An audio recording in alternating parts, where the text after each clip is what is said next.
Courageux. C'est l'heure de notre grand débat sur Sud Radio et ça commence à débattre avec Philippe Bilger. Ne soyez pas impatient, Philippe, on va y venir. On parlait de Marlène Schiappa. Ah bon, alors, ça n'a rien à voir avec notre débat, hein, à part si elle porte le masque, mais bon, sinon, une tribune, voilà, on s'en fout. Samedi, une tribune de médecins réclamait le port du masque obligatoire dans les lieux clos. Message reçu par Jean Castex qui, le lendemain en déplacement en Guyane, a évoqué cette hypothèse. L'usage développé du port du masque dans les lieux clos est à l'étude, c'est ce qu'il a déclaré. Port du masque, faut-il durcir les règles? Eh bien, c'est la question que l'on vous pose sur les réseaux sociaux, Twitter, Facebook et le 0826 300 300. On vous attend nombreux. Qu'est-ce que ça donne, tiens, Cyprien, sur Facebook? Eh bien, nos auditeurs disent non, il ne faut pas durcir les règles. Ils sont 59% à penser ainsi, comme par exemple Cham qui nous dit, Castex l'a dit, c'est à l'étude. Bon, il est vrai que la pandémie n'est là que depuis 6 mois. Si ça avait été pour nous taxer, ils auraient pris la décision beaucoup plus rapidement. Ouais. On va peut-être inverser la tendance. Continuez de voter sur les réseaux sociaux. Sud Radio, les vraies voix.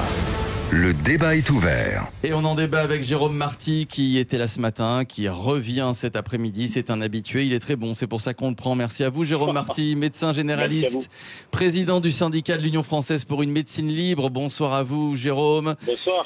Philippe Laurent, bonsoir, monsieur le maire. Bonsoir. Il est très bon aussi. Oui, bien sûr, maire de Sceaux dans les Hauts-de-Seine, secrétaire général de l'association des maires de France et puis Nos Vraies Voix. Philippe Bilger, Pierre Licia, Yael Mellul, tous ensemble pour débattre. Tiens, je vais commencer avec vous, mon cher Philippe Marty.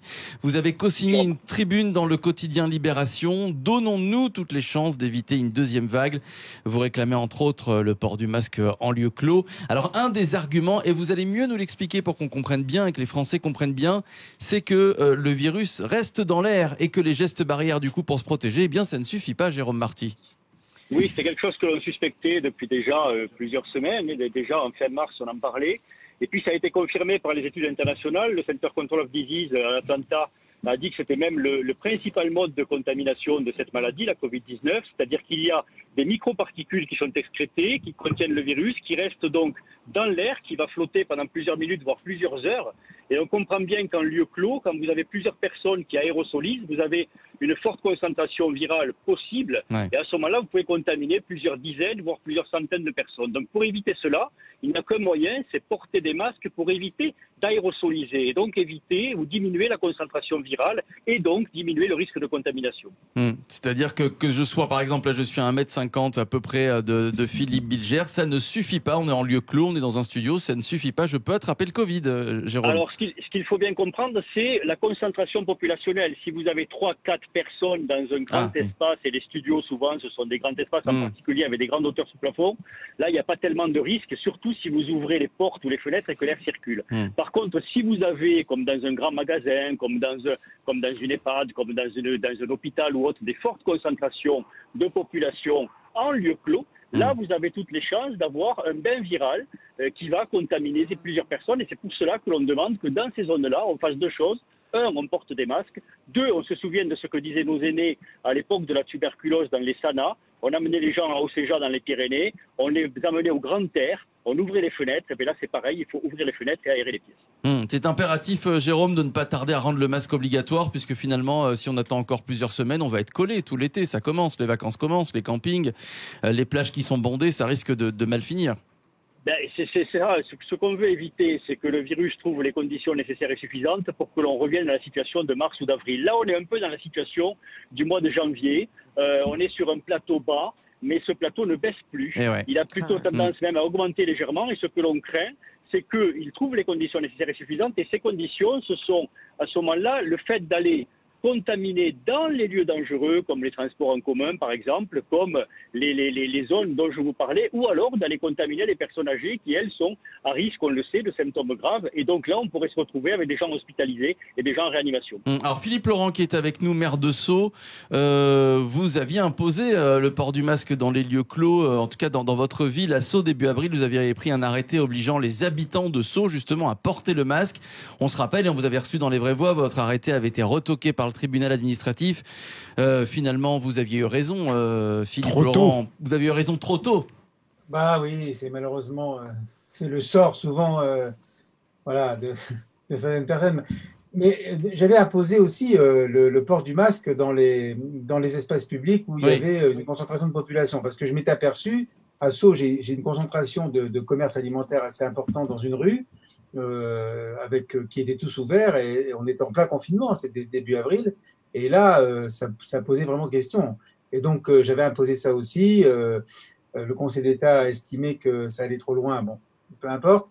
En tout cas, je regrette que nous ayons perdu autant de temps parce que, en réalité, je m'étais basé sur l'avis de l'Académie nationale de médecine, qui était déjà qui avait déjà demandé de manière très forte, à préconiser et même davantage. D'ailleurs, il y a eu un avis fin avril de l'Académie nationale de médecine qui disait il faut l'imposer.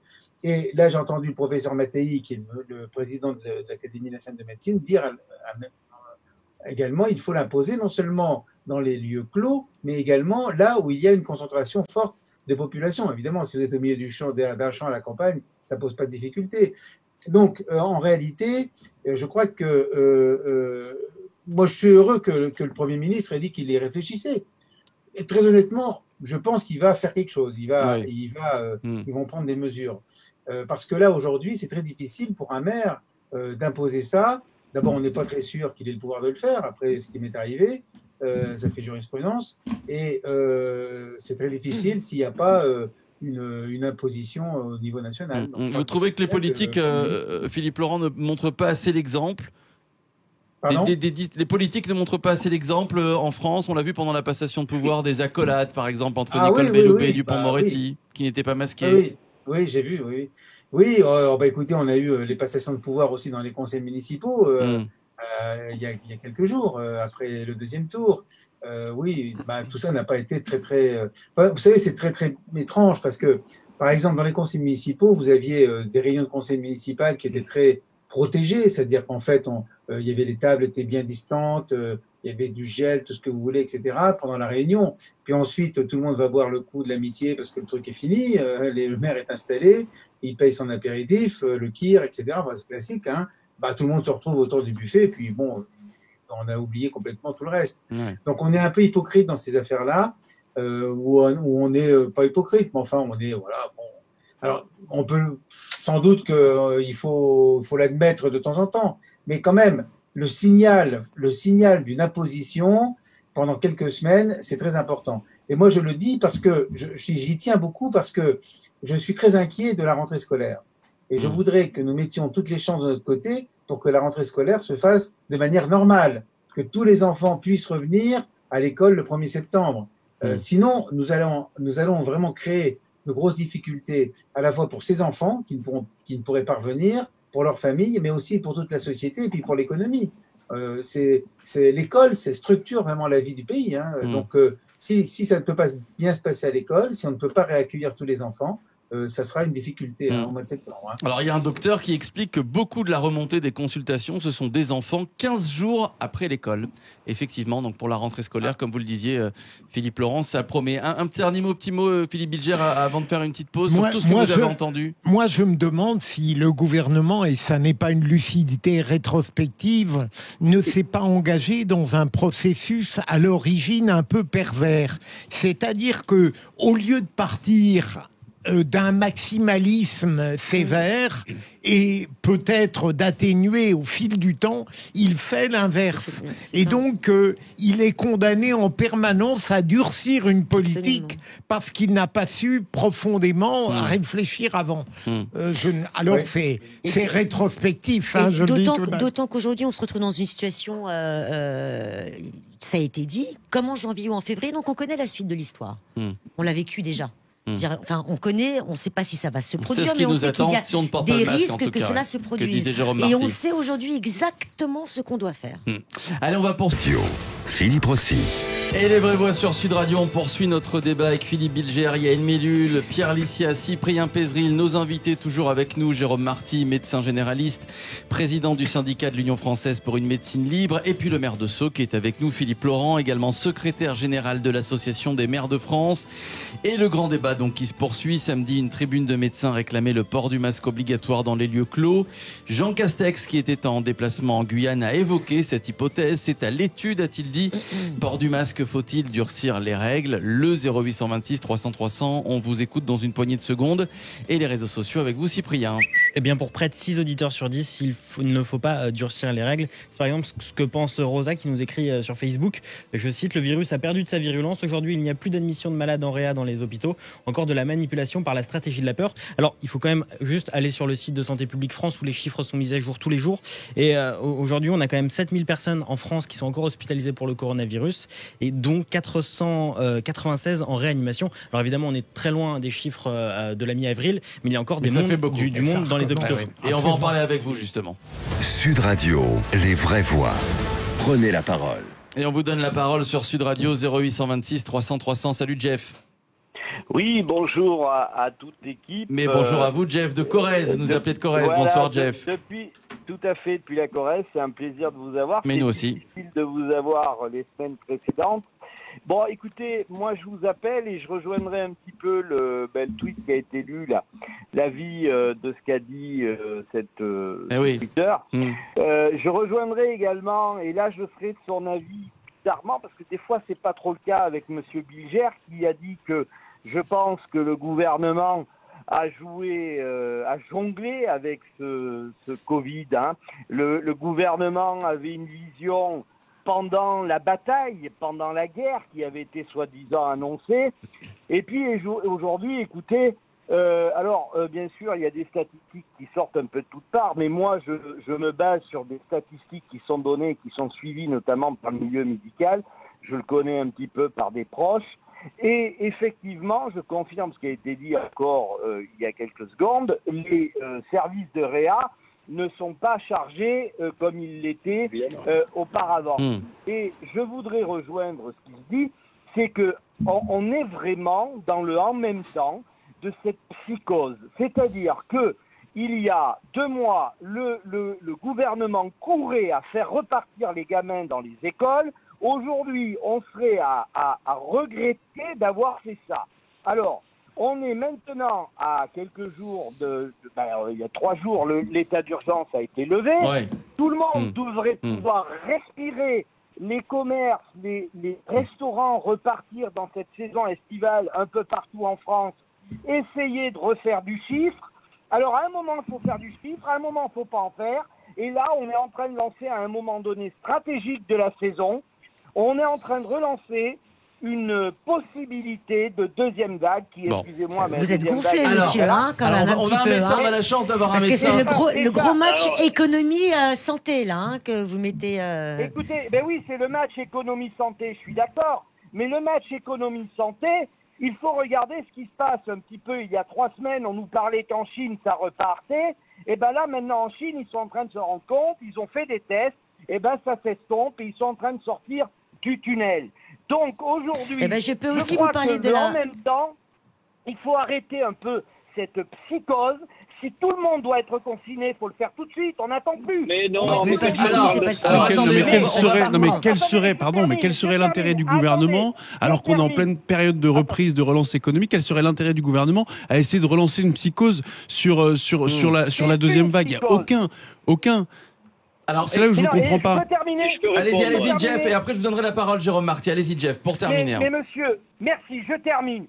Quel intérêt, bien évidemment, mais c'est un coup ci, un coup ça. Comment se fait-il que les politiques ne donnent pas l'exemple avec le port du masque et en même temps, ils nous disent portez le masque? C'est absolument insupportable. C'est insupportable. Vous êtes tendu, monsieur, un petit peu. Alors, Jeff, on va écouter l'avis. Prenez un verre d'eau, d'abord. On va écouter l'avis de Jérôme Marty, qui est médecin, qui est avec nous. Jérôme Marty, qu'est-ce que vous répondez à Jeff, mais pas seulement à Jeff, aussi aux auditeurs, certains auditeurs qui nous écoutent, et certains Français peut-être qui pensent la même chose, et qui vous disent arrêtons cette psychose? D'abord, le virus n'a pas perdu de sa virulence, c'est faux. Le virus est toujours là, il circule. Simplement, il ne trouve pas, encore une fois, les conditions nécessaires et suffisantes pour exploser. Pourquoi? Les gens âgés se protègent. L'immense majorité des gens âgés se protègent. Les zones qui sont dangereuses, type transport en commun, avion, etc., les masques sont obligatoires et c'est respecté puisque c'est obligatoire. Ce que l'on dit, c'est quoi? C'est comme il y a une aérosolisation et que maintenant ce fait-là est certain et qu'il s'agit même du risque principal de contamination, on demande aux gens d'adapter leur vie à cela. On ne leur demande pas d'arrêter de vivre. On leur dit, quand vous rentrez dans des lieux clos où il y a une concentration de population, vous faites l'effort de porter un masque afin d'éviter d'aérosoliser et donc potentiellement de contaminer votre prochain, parce que en lieu clos, que je sache, on ne fait pas rentrer les gens par génération. Et donc, vous pouvez très bien avoir des gens âgés avec vous dans un supermarché. Et donc, par respect pour eux, vous devez mettre le masque pour éviter de leur faire prendre des risques. Ensuite, par rapport aux politiques, il faut bien se dire une chose, c'est que ce virus, on l'a découvert il y a 8 mois. C'est le premier été Covid-19. Et c'est pour ça que ça va être difficile. Parce que l'été, c'est le symbole du relâchement, de la liberté. Et c'est vrai qu'on en a tous marre. On a vécu le confinement et on aimerait avoir une vie normale. Le problème, et ça on ne peut pas aller contre, c'est que le virus c'est pas un terroriste. Le virus c'est pas quelqu'un qui vous tire dessus. Vous pouvez dire il n'aura pas ma liberté, je vais quand même lutter et continuer à faire la même chose qu'avant. Non, il est là et c'est vous le vecteur. C'est vous qui pouvez le transférer d'une personne à une autre. Et en ce sens, on doit adapter nos vies à lui, sinon c'est lui qui gagnera. Et moi, excusez-moi, mais je n'ai pas envie de revivre ce que nous avons vécu en Moselle, en Meurthe-et-Moselle. Ouais. Je n'ai pas envie de voir les massacres que nous avons eus, tant chez les soignants que chez les patients. Et je vous rappelle que l'âge médian en réanimation était de 56 ans.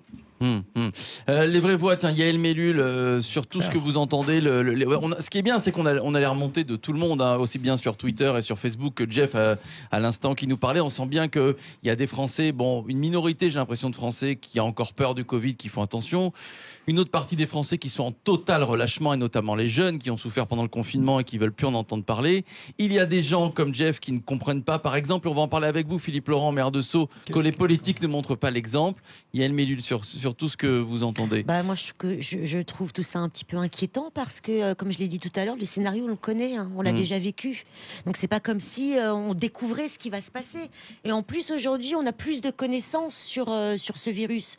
On sait un petit peu comment, enfin, avec les moyens du bord, j'allais dire, tant qu'on a et on a les masques. Maintenant, on a les masques. On a tout. On a les masques, on a les tests. On sait que aujourd'hui, voilà, c'est aussi dans l'air.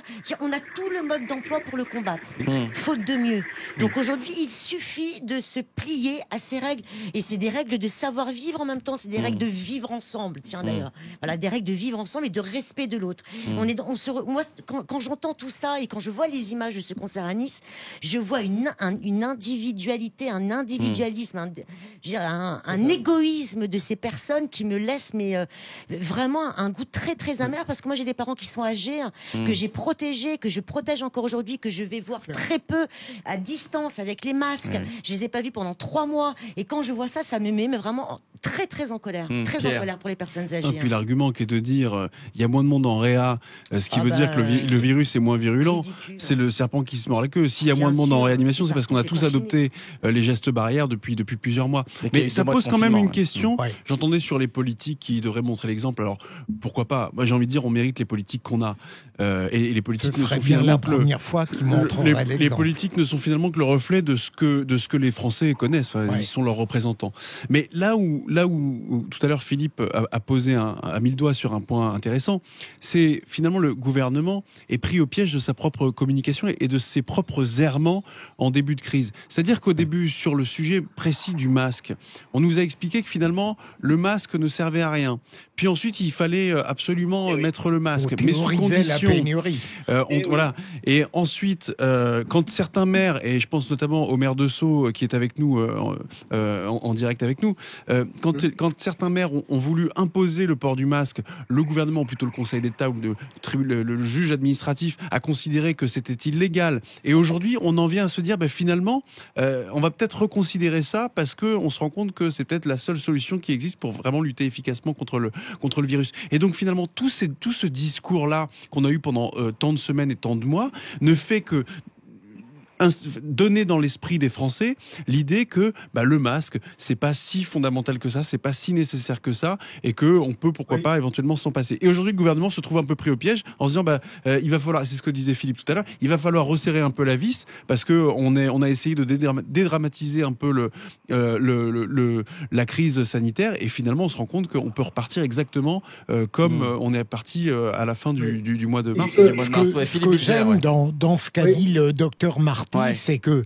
moi qui suis un profane absolu dans tous ces domaines, il a démontré de manière limpide ce que tout le monde ne savait pas.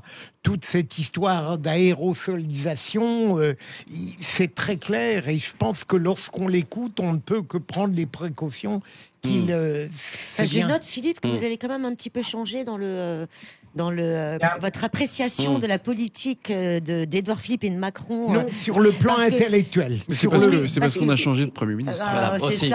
Philippe Laurent, qui est avec nous, maire de Sceaux, mais qui est également secrétaire général de l'Association des maires de France. Quelle remontée vous avez, mon cher Philippe Laurent, de tous ces maires qui, eux aussi, ont tenté d'imposer le masque, qui ont été, comme vous, retoqués. Quelles sont les remontées que vous avez de tous ces maires sur le port du masque?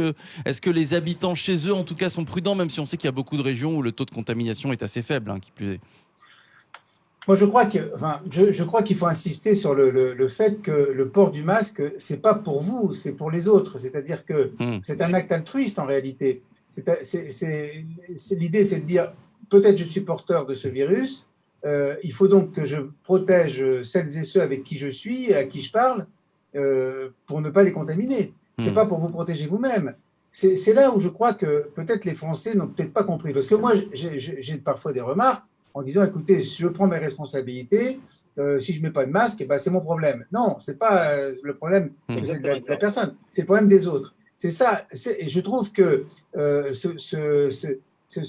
ça traduit quand même un individualisme assez important, et je pense que la plupart des maires, en réalité, essaient d'expliquer ça. Alors après, ça ne se traduit pas forcément par une obligation, parce qu'on n'a pas les moyens juridiques de le faire. Mais le problème, c'est qu'en France, dans notre pays en particulier, c'est comme ça, c'est notre caractère, c'est en réalité, tout ce qui est recommandé, tout ce qui est souhaitable, est inutile en réalité. Voilà. On a beau dire c'est fortement recommandé, oui, enfin c'est fortement recommandé, mais si c'est pas obligatoire, c'est que c'est pas utile. Et puis on parlait de ces politiques. C'est notre raisonnement. C'est ça qui est regrettable. Donc du coup, à un moment donné, si on veut vraiment être efficace, on est obligé d'en passer par une obligation. Voilà, et de montrer l'exemple aussi. Tiens, Donald Trump est apparu il y a 2 jours pour la première fois avec un masque, et ce après, j'ai envie de dire, des semaines où les États-Unis, il y avait des États aux États-Unis où le virus est hors de contrôle. Il était temps, voilà, il a mis le temps. Il a mis du temps pour comprendre. Mais il est apparu masqué. Ça n'est pas désespérant. Voilà, ça n'est pas désespérant. Jérôme Marty qui est avec nous. Alors, 2 petites choses, Jérôme, pour qu'on comprenne bien, et pour qu'on comprenne bien pourquoi le port du masque est aussi important que ça. Alors, évidemment, vous nous l'avez dit, le virus est dans l'air et on peut l'attraper comme ça dans des espaces clos où on est très confiné avec beaucoup de personnes. Est-ce que vous confirmez le fait qu'on s'est aperçu qu'on pouvait réattraper le Covid, que le taux d'anticorps au bout de quelques semaines baissait considérablement? On n'est plus immunisé quand on a eu le Covid? Alors, on a des questions quant à la solidité effectivement de l'immunité, mais on n'a pas vraiment de preuves là-dessus. Il y a peut-être une fragilité de l'immunité, mais il y a quand même une immunité cellulaire qui persiste et qui semblerait protéger quand vous avez été contaminé. Donc c'est pour ça qu'il faut faire des sérologies pour savoir si vous avez eu l'infection. Maintenant, on n'a pas de certitude quant à la solidité véritable de cette immunité. Je pourrais ni confirmer ni infirmer ce que vous avez dit, malheureusement, à l'état actuel des choses. Juste une réflexion pour les auditeurs qui pensent qu'on en est sorti. Rappelons qu'on est dans le cadre d'une pandémie et que le terrain de jeu de la bébête, c'est la Terre entière. Or, les chiffres au niveau de la Terre entière n'ont jamais été si mauvais. Le taux d'augmentation n'a jamais été si rapide. Donc, il faut bien comprendre que le virus se rit des frontières et que il faut se considérer comme une région du monde. Pour l'instant, notre région est un peu plus calme parce qu'on respecte les gestes, mais rien ne dit que demain, il ne se réinstallera pas de façon beaucoup plus forte sur notre territoire. Deuxième chose, on nous a dit aussi, on a cru comprendre, je crois que c'est le professeur Dotzenberg, le pneumologue, qui nous a expliqué ça. Il y avait monsieur aussi, le médecin Thierry Lardenois, qui nous a expliqué que il était quasiment impossible de trouver un vaccin contre le Covid. C'était pas de l'ADN, c'est ça, il n'était pas composé d'ADN, mais d'ARN, et qui était très difficile de trouver un vaccin. En gros, on va devoir rester avec les gestes barrières et le masque pendant un long moment. Vous confirmez là aussi ou pas? Pendant encore des mois, certainement. Et puis même si on trouvait le vaccin, rapidement, ce qu'il faut comprendre, c'est que ce vaccin s'adresse à 7 milliards de personnes et que donc en productivité, structurellement, il va falloir du temps, ne serait-ce que pour fabriquer tout ce qui permet de distribuer un vaccin. Alors je vois qu'Yael Mellul est extrêmement angoissé, mais moi, c'est très anxiogène. Pour moi, parce vous que savez quoi faire, me porter le masque tout replonge, simplement. Absolument, absolument. Alors moi j'ai juste une question, parce qu'on met beaucoup la clim maintenant. C'est vrai. Avec la chaleur, comment ça se passe surtout en justement été. avec la circulation? Alors Jérôme Marty, la clim, Alors, bon la ou pas clim, pour le Covid? alors la clim chez vous, pas de problème. Ouais. La clim dans les entreprises, vous avez tout un tas de protocoles aujourd'hui suivant les climatisations. Ce qui est dangereux, c'est les climatisations qui remettent en circulation l'air, sur les tours notamment, mais sur les splits, c'est-à-dire ces clims, vous savez, avec les moteurs extérieurs. Vous avez des produits maintenant pour les filtres. Nous, par exemple, sur l'établissement dont je m'occupe, on a plusieurs splits. On nous demande de nettoyer les filtres très régulièrement avec un produit spécifique. Et là, on diminue de façon considérable jusqu'à pratiquement l'éliminer, le risque. Philippe Laurent, dernière question. Si jamais il ne se passe rien, si jamais finalement, le Premier ministre Jean Castex dit finalement, voilà, le port du masque n'est pas obligatoire dans les lieux clos, chacun fera comme il l'entend. Est-ce que vous allez prendre, Philippe Laurent, un nouvel arrêté pour rendre obligatoire le port du masque dans les lieux clos dans votre ville de Sceaux? Oui, cet arrêté existe déjà. Il a été pris déjà dès le début du déconfinement. Il n'a pas été contesté. Il est applicable dans les lieux que je maîtrise, hein, c'est-à-dire, par exemple, sous la halle du marché, dans la bibliothèque, à l'accueil de la mairie. Vous voyez, voilà, s'il ne pose pas de problème particulier, nous donnons des masques aux personnes si elles n'en ont pas. Bon, la plupart en ont quand même sur elles. Ça ne veut pas dire qu'ils n'ont pas de masque, hein, ça veut dire qu'ils ne les portent pas. C'est pas pareil. Hein, à chaque fois, quelqu'un dit tiens, il faudrait que vous mettiez votre masque, et il sort le masque. Alors, après, je ne sais pas comment il a géré son masque, hein, donc je ne sais pas ce qui contient le masque. Hein, ça, c'est encore autre chose. Enfin, en tout cas, la personne en a sur elle la plupart du temps. Donc, nous avons cette pratique. On me dit souvent dans les supermarchés, mais ça, moi, je ne maîtrise pas. Les supermarchés, ce sont des lieux privés. Je ne peux pas imposer, en ce qui me concerne, le port du masque dans les supermarchés. Seul l'État pourrait le faire, et le préfet. Et il y a une amende? Il y a une amende si on ne porte pas le masque à Sceaux? Il n'y a pas d'amende. Dans les lieux publics, si la personne ne porte pas de masque, elle ne rentre pas. D'accord, tout simplement. Elle ne rentre pas à la bibliothèque, elle ne rentre pas à la mairie. C'est comme ça. Alors ça se passe bien. Ça se passe bien. Beaucoup sur les réseaux sociaux nous disent OK pour le masque obligatoire, mais attention, pas d'amende parce que sinon c'est du racket. Est-ce qu'on peut imaginer ça, Yael, tiens, par exemple?